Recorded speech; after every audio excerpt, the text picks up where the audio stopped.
Hello guys, Patrick here, Egg Not Poker. Going to be doing a new video today and we're going to be focusing on theory today. So disclaimer, if anyone wants to be watching any content, unfortunately there's not going to be any in-game footage today. That'll be in our next video where we'll be going back into our mini-series and jumping back into the micro-stakes action where we're still at 2-0 currently and we're doing relatively well. So stay tuned for that. So today's video, we're going to be focusing on some more thoughts regarding exploitation, but also some in regards to GTO play as well. So basically what I want to do in today's video is I want to have a bit of a hybrid in terms of mindsets. So we've done a lot about exploitative gameplay and what types of exploits and things and bits and bobs we need to be doing and working on in our games today, especially at the micro and low stakes. We haven't really done a lot of specific GTO theory work. I'm going to incorporate a bits and bobs of this moving forward in the next few weeks and months, and it's something that I think would be good not only for myself and my own learning, but also to throw at you guys and show you what types of things you can start doing and learning some very basic level theory and starting to think about what types of things you can add into your game. But what I want to do with this video today is I want to kind of get you guys fighting between what types of GTO concepts are available and are efficient and good at low levels, and also combining them and comparing them against what kind of GTO fundamental strategies you can use, and then push the two together like two bulls locking horns, and then trying to figure out what might be the best and most efficient way of tackling micro stakes to low stakes games. And I'm talking primarily in this video specifying more very low micro stakes games from 2-0 up to about 25-0. That's what we're going to be prioritizing today. And in the next videos, we will be prioritizing some of the other stakes that are out there. So first of all, again, just very quickly, if you're enjoying the content or are new to the content and haven't subscribed, before we start, get subscribed now. Push that subscribe button, click the bell icon, all the normal jazz, leave your likes, leave your comments. Please support my channel. It makes a massive difference for me and the channel and its growth. It's good for you guys as well. If you're interested in this type of free poker content and it's interesting to you, it's something new, something fresh, something that you might be interested in, then it's a nice welcoming community for you. There will also be a link in the description below for the Twitch channel that I will be streaming on soon enough if I can get this goddamn internet fixed, and also the Discord link as well. Our little community is about 40 strong and we are getting bigger every few days, which is really good. And thank you to everyone who's already been part of the group. So thank you very much. So moving on then and looking at theory. So first of all, we're going to be looking at a couple of mindsets that we need to be thinking about in terms of micro stakes from like 2-0 to 25. And then we're going to be looking at some GTO versus exploit GTO mindsets and types of strategies, and then also comparing them versus a GTO mindset and talking about the two together and seeing what we can start doing to devise a good strategy. So just get rid of this small piece of information I don't need in this document. Okay, perfect. So first of all, we're just going to skim over some of these mindsets just as a bit of an introduction, and then we're going to move into the specifics. So first of all, we want to be, if you're looking at the document here, we're going to be looking at these mindsets. So coming into micro stakes, especially the lowest micro stakes, you may have heard me talk before about GTO / exploit, and what types of things you need to be considering and the type of deviations that you need to really start thinking about using and applying in your games. It's extremely important to really push for a lot of these exploitative style mindsets and put these types of properties and thought processes into your strategic play, rather than just focusing on what a computer might do versus itself at a high level, which is somewhat inappropriate for the type of stakes that you may be playing. So in terms of the first and most absolutely important one of all in terms of mindsets, is there needs to be no rulebook. There absolutely has to be no official ruling for the way that you play. So what I mean is, obviously there's going to be some do's and don'ts, and obviously there's going to be some blunders and correct or approved style plays. However, you cannot focus your entire game plan on what correct theory would tell you, because what's going to happen is a lot of these concepts, whether you're trapping people very strategically, you're trying to balance your range for an overall strategy, you're trying to generate maximum EV by maybe like going for a very specific small size in order to try and induce opponents, whether you're trying to think about ranges rather than hand depth specifics, where you're just focusing on opponent's whole range instead of just maybe a specific hand. You're not maximizing EV in a lot of these spots because the computer tells you to do something in order to try and technically or strategically gain the most money and without being binned, right? And have a nice balanced strategic game plan. The thing is, just when you have to think about this as a mindset, a mental thing. When you're versing recreational players, when you're versing weak microstake players, even the better microstakes players, there are absolutely people who know what they're doing to some extent and play relatively well. But it's just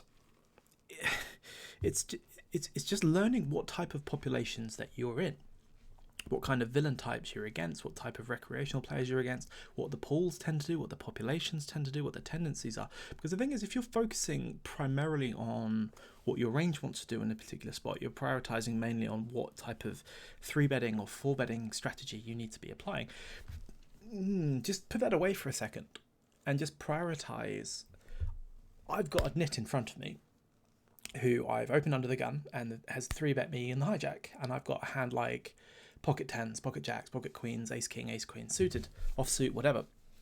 Your strategy should not primarily come from what the computer tells you strategically to do, because the computer, unless you're going into like Pyre Solver and you're sticking in a very specific range, which again, this is going to be different for every single villain, so even this is difficult to do, but every single villain is going to have their own specific requirements for you to counter them and to play well against them. That set of requirements is going to get you to start identifying what type of villain type you're against, what type of weaknesses they may have. Are they too tight? Are they too aggressive? Do they fold to 3-bets too much? Do they c-bet too much? Do they fold to turn barrel? Do they give up?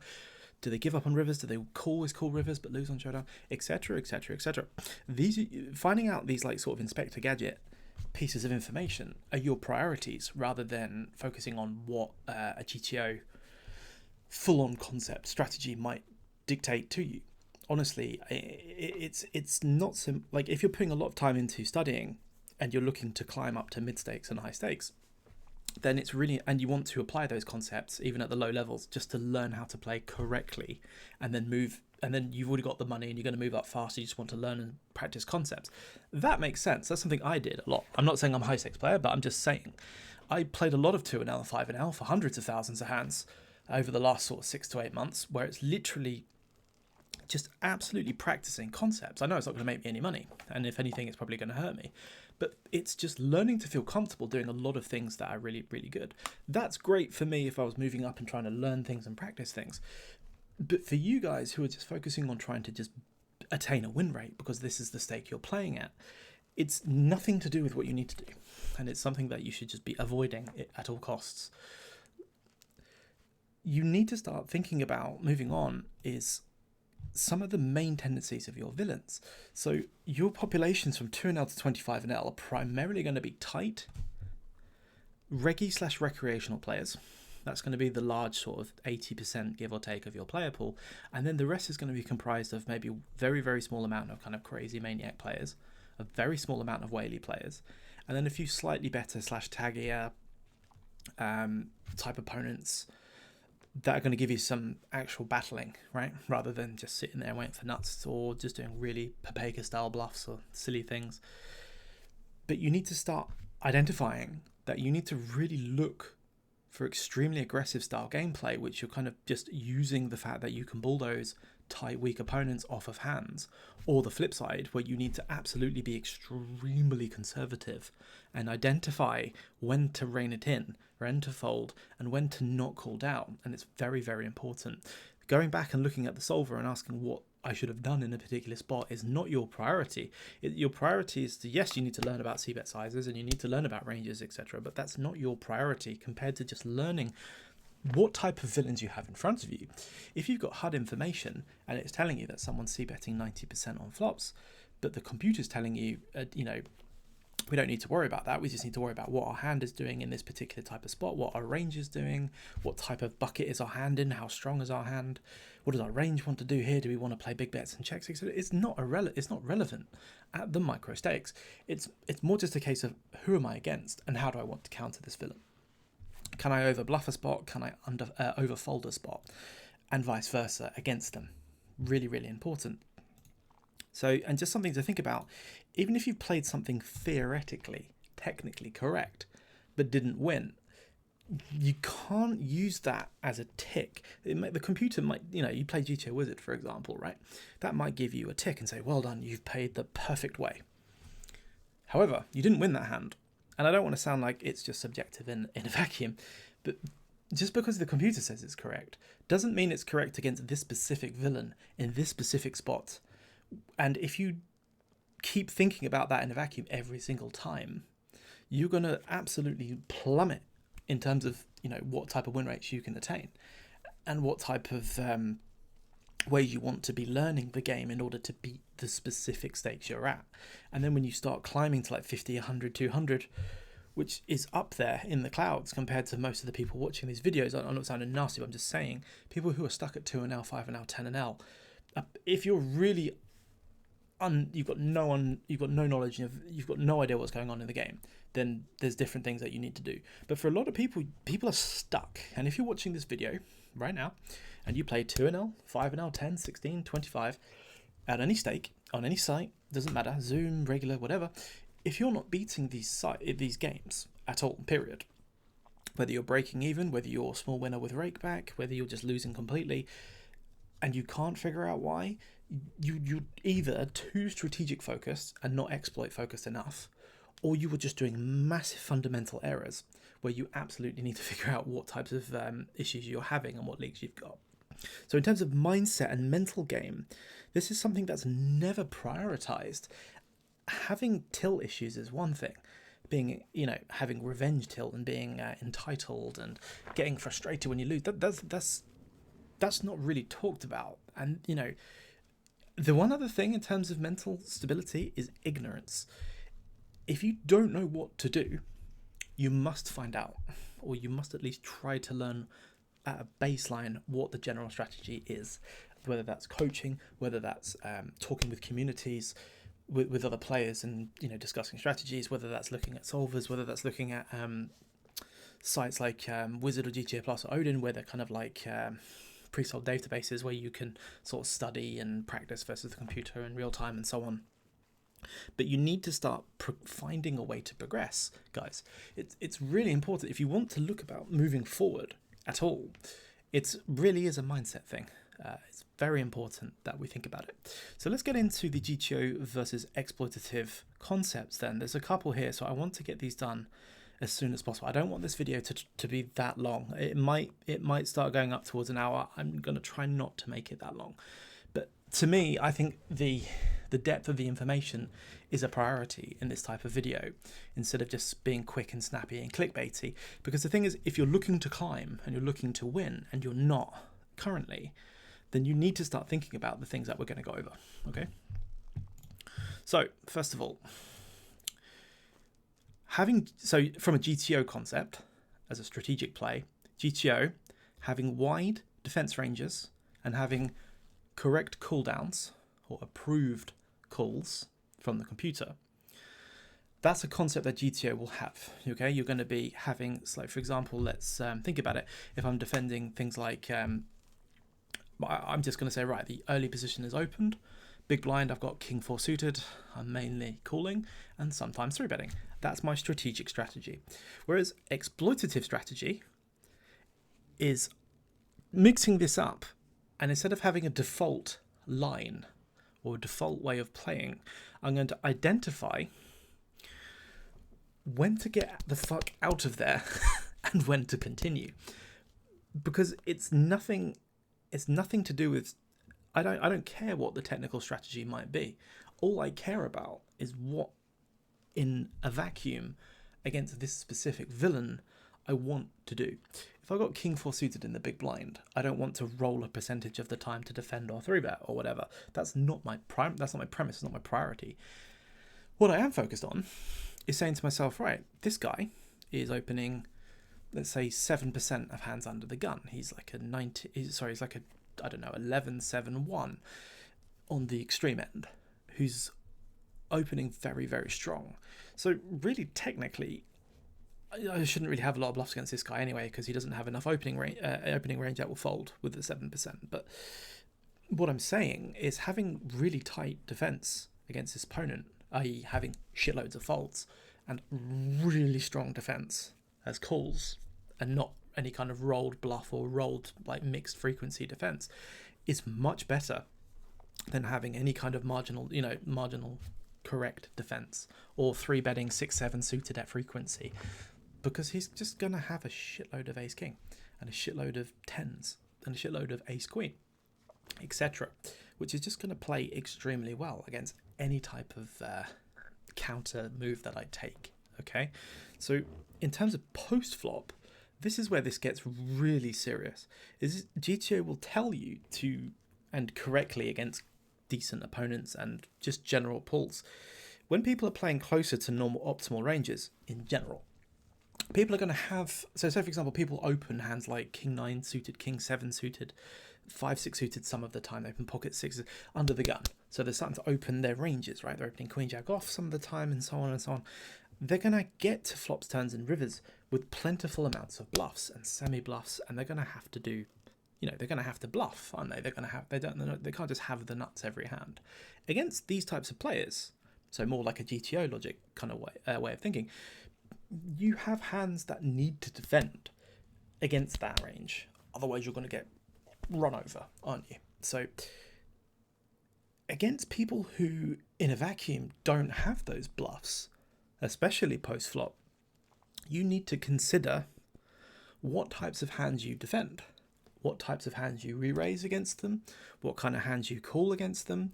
You call the flop and you hit top pair, they start sledging, you call, they get to the turn, nothing changes, they start sledging. You need to consider what their ranges are and how tight and constricted they are, and you need to identify that it's not a case of saying, oh, I called down and I run it through the solver and the solver said, well done. You need to prioritize, you need to think for yourself, and you need to identify that this guy's range is so much narrower than the computer's, which therefore means we need to deviate massively from what types of hands we might use as defense. Okay, so for example, if I switch over to my handy document, give me 1 second.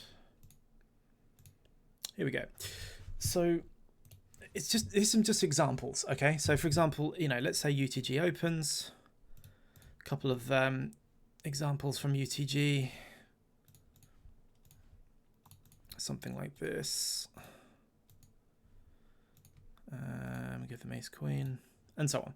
So against our tighter friends who have these types of openings, I know this is a little bit subjective, but we're using it as just a premise.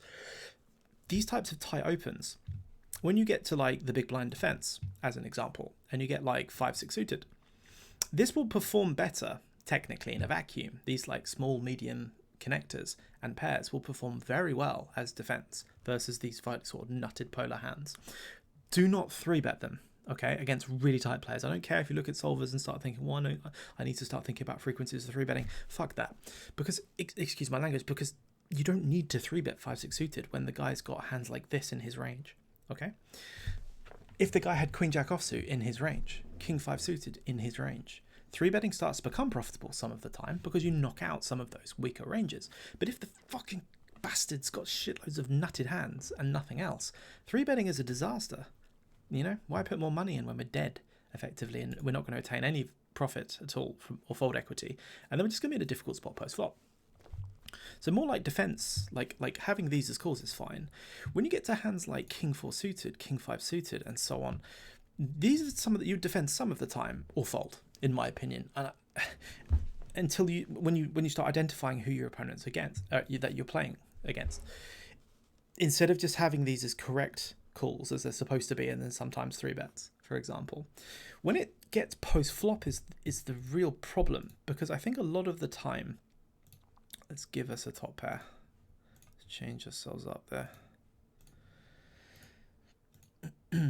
So spots like this, so let's take some of these away. I don't want to be biased, let's just give our opponent an ace. That's their range. We don't know that they've got an ace, whatever. Early, mid position, UTG, hijack, whatever. Opens, we defend the big blind, we flop top pair. This is similar to what we spoke about last time, so I don't want to regurgitate it, but it's really important, guys. Is you just need to identify if like when this guy opens pre, okay, does he have enough hands in his range that warrant king jack even defending in the first place, or do I need to only 3-bet this or fold? You know, that's your first priority of thinking that way. Is this a recreational fish who opens like 28% of the time under the gun? Yeah, let's defend this. Perfect. You know, is he a general tightish player who's got enough hands in his range that we can try and attack? Then attack, you see? When you get post-flop, it compounds because, again, now this becomes an easy call, right? Against UTG c-bet. But then it gets to the turn bricks. Well, I mean, some hands improve, but you see what I'm saying. We check, villain bets again, relatively big. It's just the same thing. You've got to get out of a mindset of having to do things. Oh, the solver says I have to call. The solver says I have to defend. The solver says I have to re-raise. ABC, ABC, ABC, repetitive, repetitive, repetitive. If you're constantly making these types of decision processes where you're just doing something because you think you're supposed to, and you're not considering what type of villain you're against, what type of position they're opening, you need to look at this villain, look at his VPIP PFR, 3-bet and so on. You need to look at his PFR in all positions, especially under the gun, and you need to identify what type of ranges your villain is opening. Does he have 3-bets? 3-bet opens and fold to 3-bets in this position. Does this guy c-bet a large amount of the time and give up on turns? Does this guy win on showdown 90% of the time? You need to look at all of these concepts. Rather, they are the solver to you. Rather than going, against a correct range, I know I have to do this. That's great, but you're not playing against a correct range. You're playing against a donut, and the donut doesn't play correctly. So you therefore should not either. You then have to deviate, okay? That's how you make the most money. That's how you win at these stakes. Let's move on. So, number 2, GTO, concept number 2, GTO having super advanced 4-betting and 5-betting linear bluffing strategies pre-flop, okay? So, for example, I'm talking pre, where in a solver world, let's say we open UTG. These are the best examples, okay, early positions. Let's say we open King Queen suited under the gun. This is a bit of theory for you for free. And then we get 3-bet by the hijack, okay? We don't know what their range is, they just 3-bet us, okay? In a strategic world in solvers, we're going to be mixing here between roughly half the time, give or take, where we're defending as a call, a King Queen suited, and we're also going to be rolling some 4-betting. Purpose of 4-betting, different reasons. We can attain fold equity, we can reassert ourselves in the hand. It allows us to not get binned later on. It allows us to have power and aggression moving into later streets.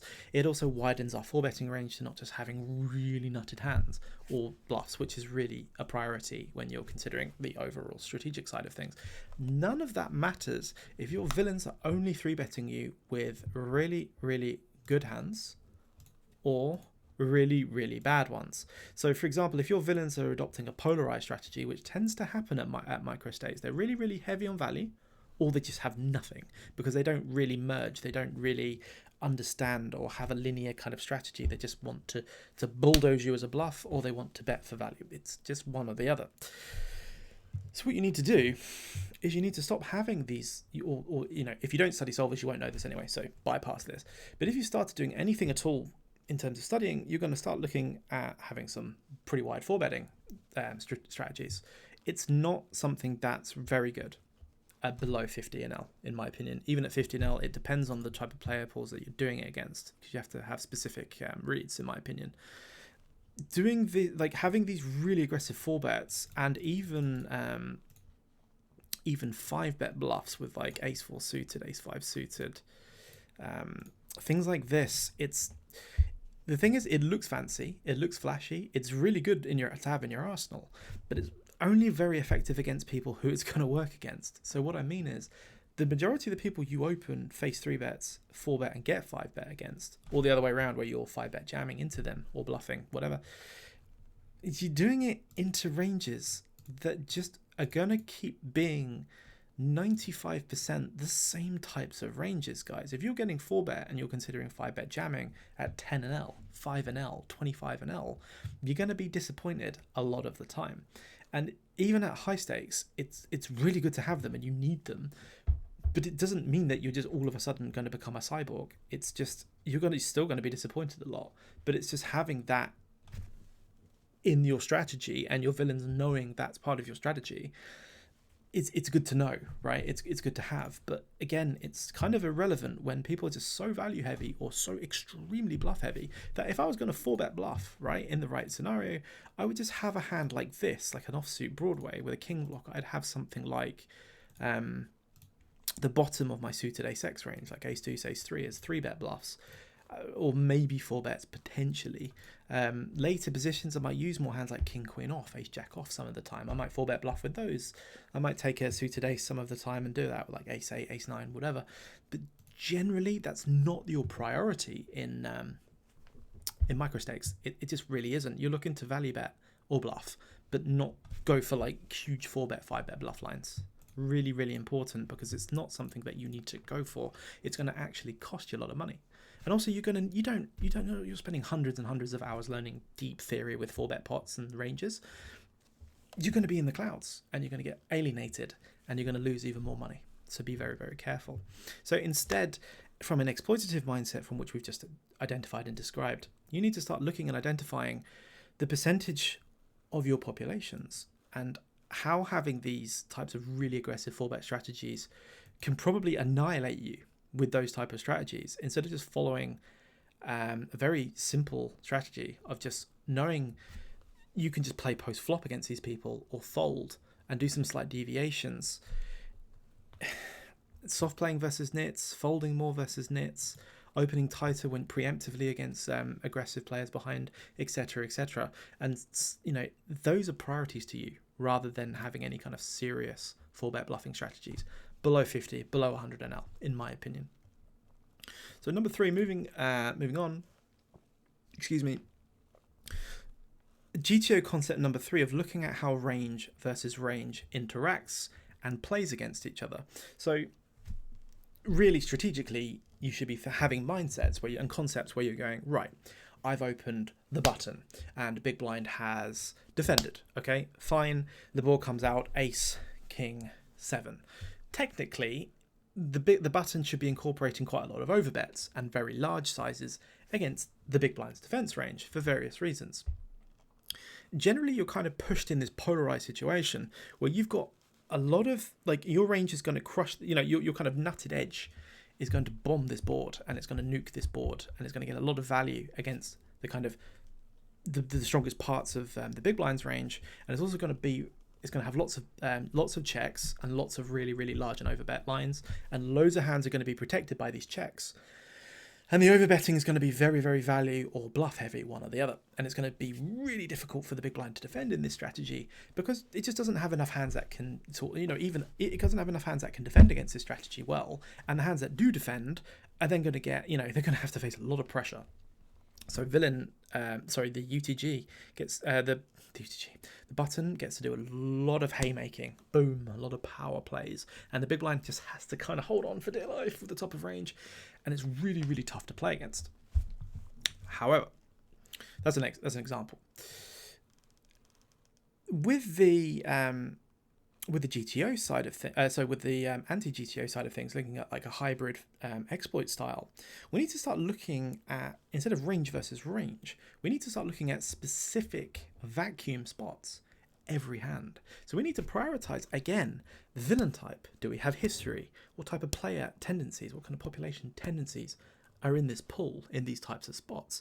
Can we get away, instead of over-betting, just betting small and consistent? Does that do the same thing? Can we just bet 20-30% here and just fold out the same similar range and then follow that up with a lot of turn and river barreling to do the same thing but without risking as much, for example? Also, you need to start prioritizing and specifying what type of hands you are targeting on middle to later streets and what sizes you have previously chosen. That should be your thought process rather than just, oh, I know my range does this, I know I can overbet here, I know I can overbet turn, maybe I give up, maybe I do this, etc. It's not so much about range versus range at the low level. It's just about what specific... Look at your hand and think about how does your hand... Yeah, it's good to think about range, but priority is just, I'm against a recreational player. I have ace queen, the board's ace king 7, you should just bet fucking big and bet really, really big for value. Period. That's it.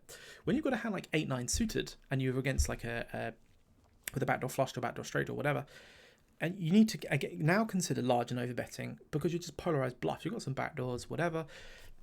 What type of player am I against? Am I against like a sticky recreational player who doesn't fold a thing? Maybe I'd fire one shell and give up on turn, for example. I'm against a nit who folds everything except the nuts. Great, just make a small probe. Like, excellent. I'm against like a regular player. Okay, I need to play more strategically. Let's go for an overbet and play from there. You see what I'm saying? Your strategy is changing based on the villain type you're against, and nothing to do with balance, nothing to do with range, nothing to do with specific strategy. It's not about balance and deception at micro stakes. It's just about fundamentally getting the money or getting away. So next we're looking at GTO concept number 4.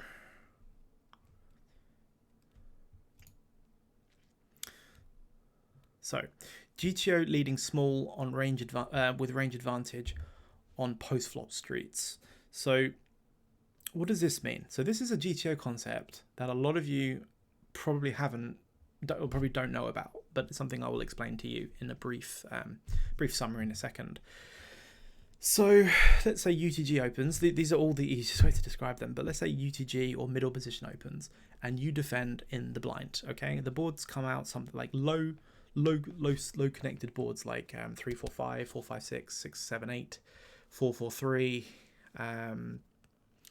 Not as much low paired boards, but just more like really connected boards rather than the paired boards. Sorry, so like 6-7-8, 4-5-6, 3-6-7, etc., where your range hits this board better than the early position. You've got more sets, you've got more two pairs, you've got more straights, you've got hands with equity, and lots of hands with that can play. And the UTG, even though they might be more condensed, is going to miss this board quite heavily. And even the nutted part of their range, like aces, for example, what is one pair compared to a nut advantage on the big blind that has loads of straights and two pairs and sets? That crushes the power of like one pair or an overpair for UTG.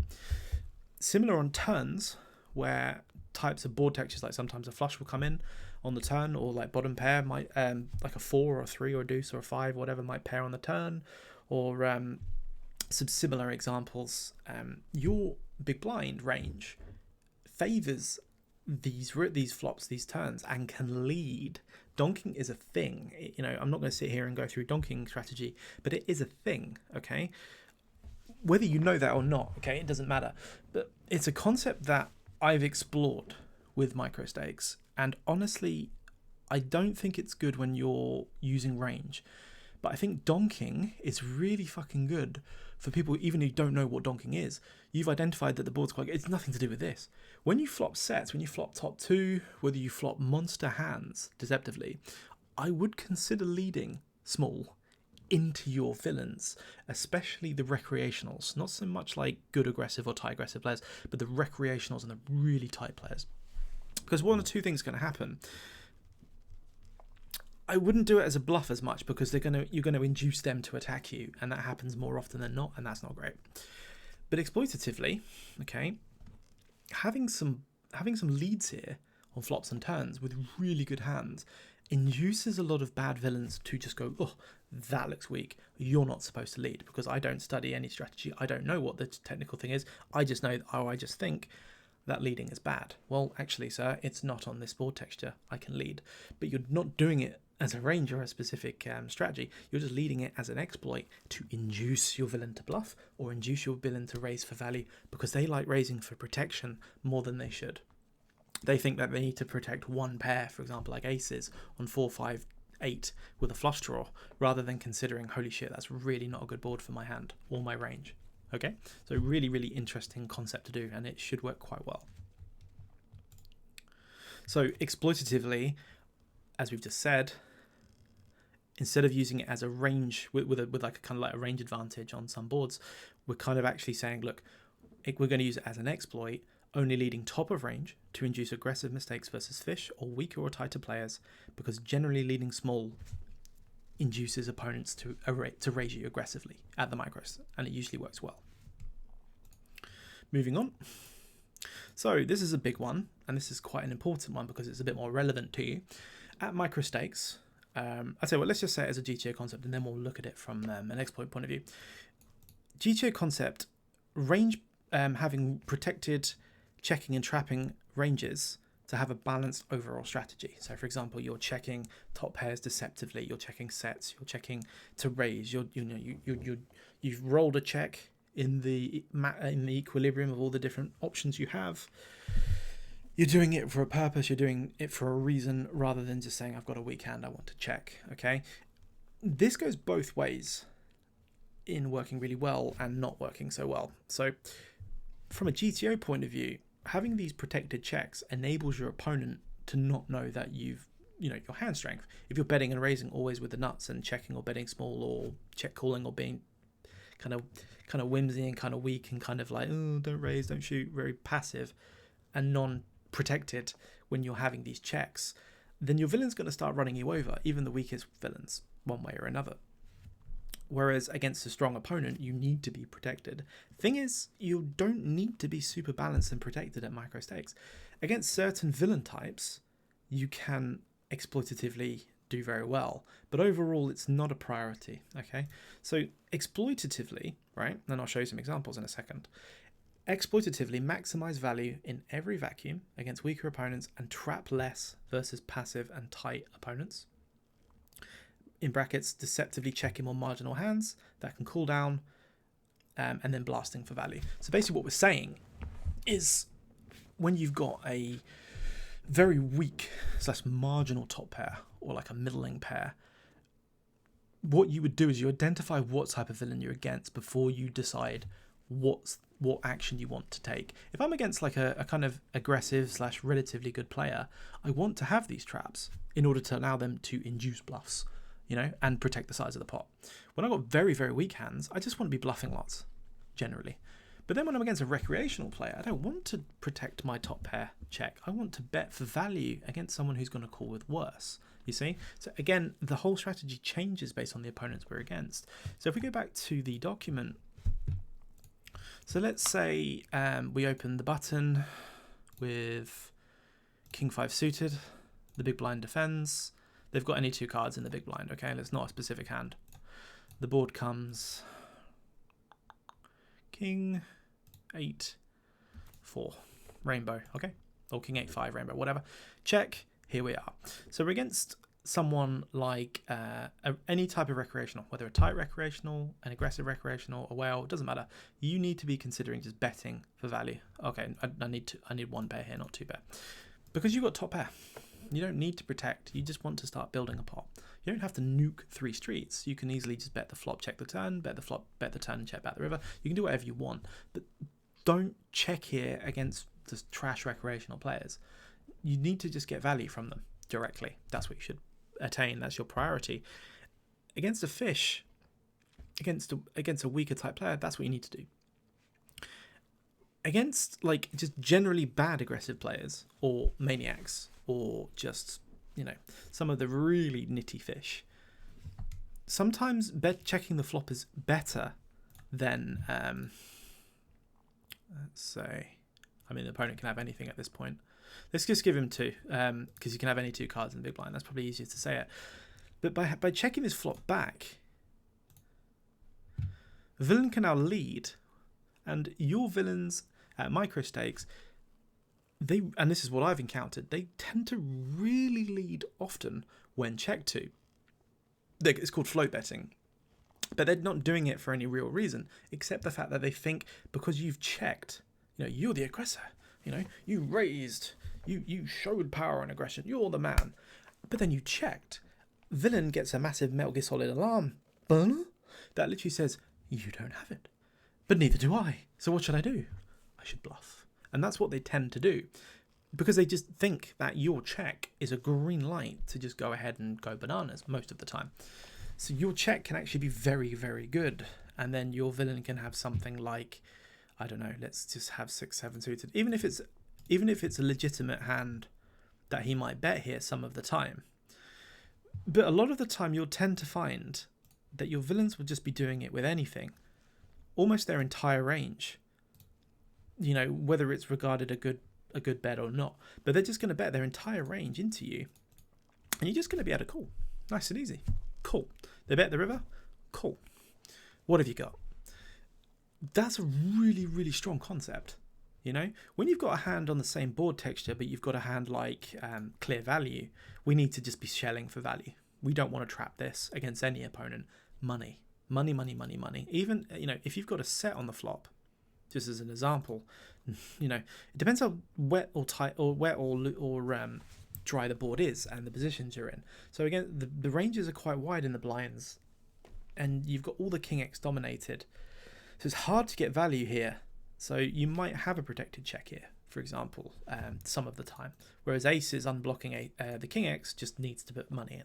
Okay, I've got queens here as an example. Bet small or check. You know, can I? You know, does my range want to do this? It doesn't matter. Mostly checking and sometimes betting small, as an example, would be better here than just checking 100% of the time or betting really, really big in an exploitative scenario. And then when you've got hands that are really weak, whether they've got showdown or not, don't be too showdown focused at micro stakes, okay? Like ace deuce here, you may be favoring just betting the flop most of the time just to push the fold equity that you really get in the micro stakes. I'm not saying it's a good bet, because strategically it isn't most of the time, but you're kind of avoiding that and favouring the fact that you're just winning so many red line pots. It doesn't matter if you get into awkward spots on the turn, you can just give up the turn, but you've got through the first line of defence on the flop.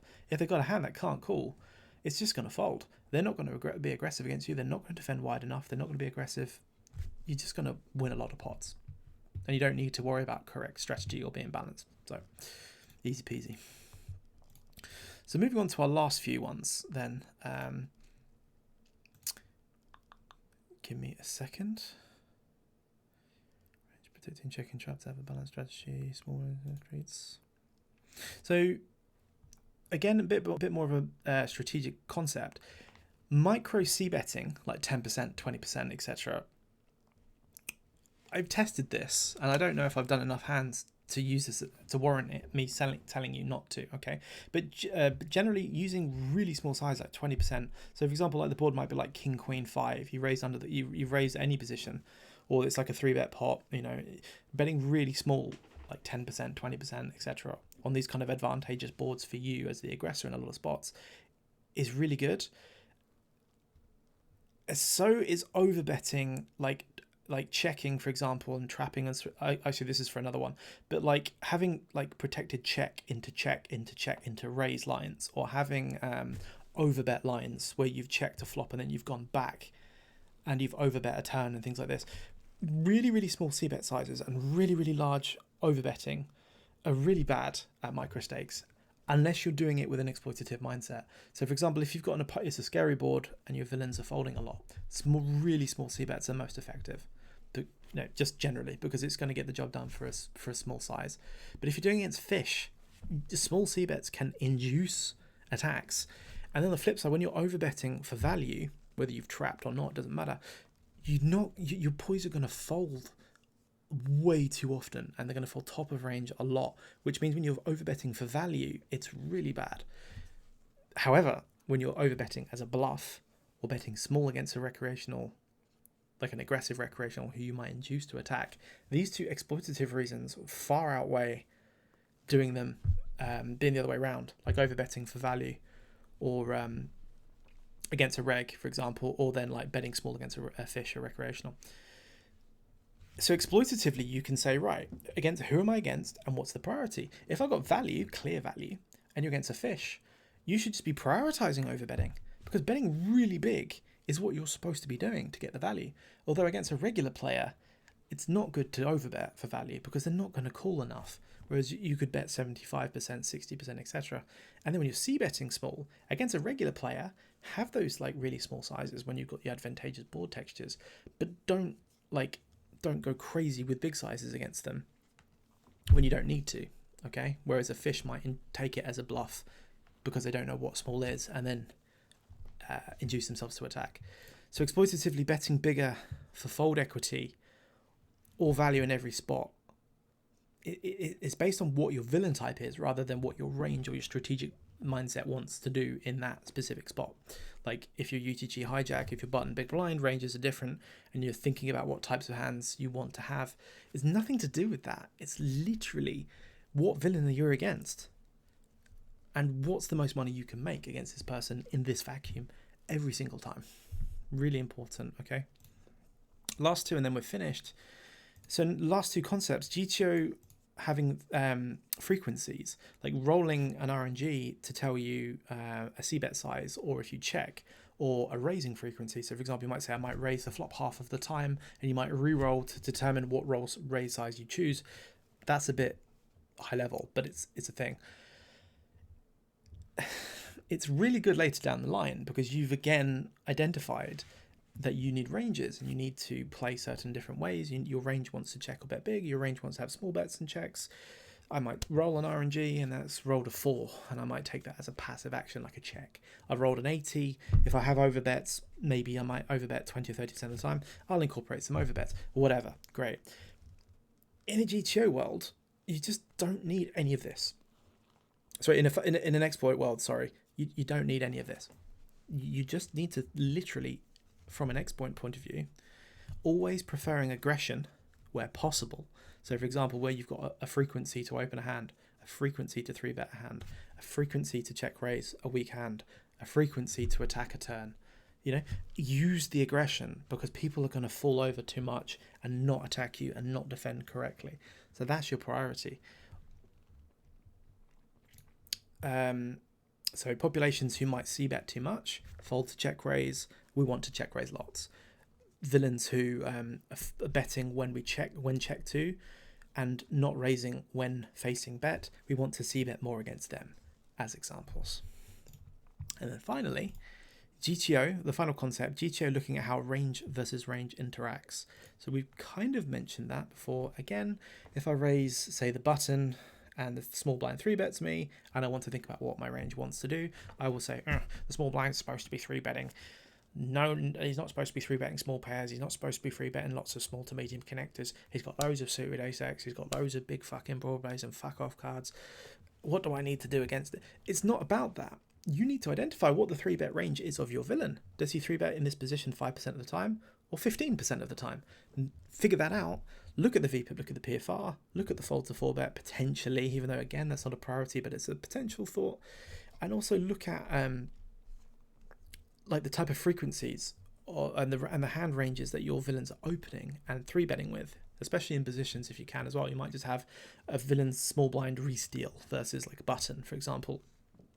And you can see how if it's quite high, you can start having more traps, or whether it's quite low, you might be being very, very cautious with what your hand selections are. So again, exploitatively, we're not thinking about range versus range. We're starting to specifically target specific hands in that villain's range that we think he has more often than not. This is pre-flop and post-flop, and just thinking about how best to counter those in a vacuum. It's just about fundamental baseline strategy. As long as you're not calling nits and you're bluffing the tight weak opponents off of marginal hands, and you're not calling people down really, really wide, you're gonna climb. You just will. Like I'm not gonna sit here and just try and be the oracle of all time, but it's just, these concepts are not difficult when you think about it. It's because you don't need to go away and study hundreds of and thousands of hours of footage and gameplay solver work. You just need to say this guy's a nit. You just need to say this guy's a fish. You need to say this guy's a regular, what type of regular he may be, and progress forward from there. Like, think about the people you're against and the specific hands that you think you're targeting or that you think they have, rather than range. It's at micro stakes. It's, these might be relatively bad concepts later down the line, but if you have to play micro stakes and lower stakes, like 20 up to like 50 an hour at the highest, these are priorities for you. Okay, so that's going to wrap up the video today, guys. Next video will be tomorrow, where we're going to be back into the 2NL streets, where we're vastly under EV, sounds about right, but we're going to be looking to try and turn that around. So again, please thumbs up, leave a comment, like, subscribe to the channel if you haven't, and we'll see you in the next one.